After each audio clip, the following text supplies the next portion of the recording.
This is a video post 4, and it's about media and disaster coverage. In the first article, one of the key terms discussed was a disaster film, and one of the definitions given was a disaster film is a substantial movie with scenes of footage of disaster happening, such as movies like Volcano or The Day After Tomorrow.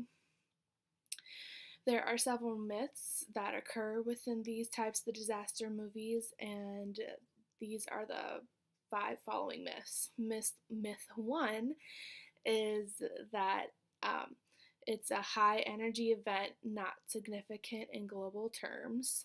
Myth 2 is a large scale impact rather than small events. Myth 5 is when the movie uses death tolls as a reliable statistic.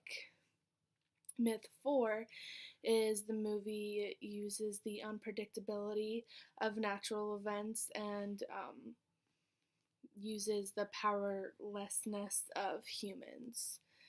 And myth 5 is the technocratic approach as a valued solution to the disaster.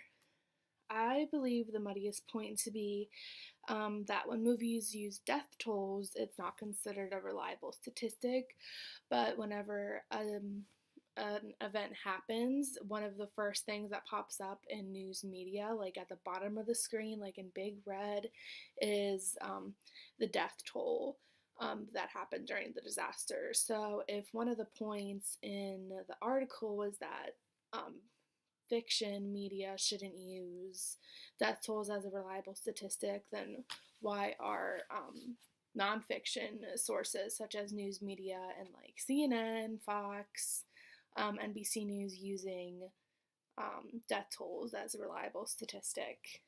And one point that I would ask the class is, how do you think Hollywood could prepare people for disasters in a less highly dramatized way? How do you think they can help people be more prepared for situations? Not necessarily like a volcano that couldn't happen really in the US, maybe per se, but like more like hurricanes and tornadoes, flooding, stuff like that.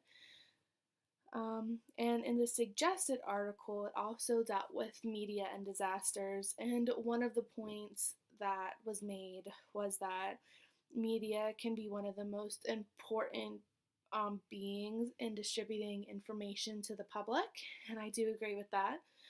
And media can help disaster prevention and risk reduction.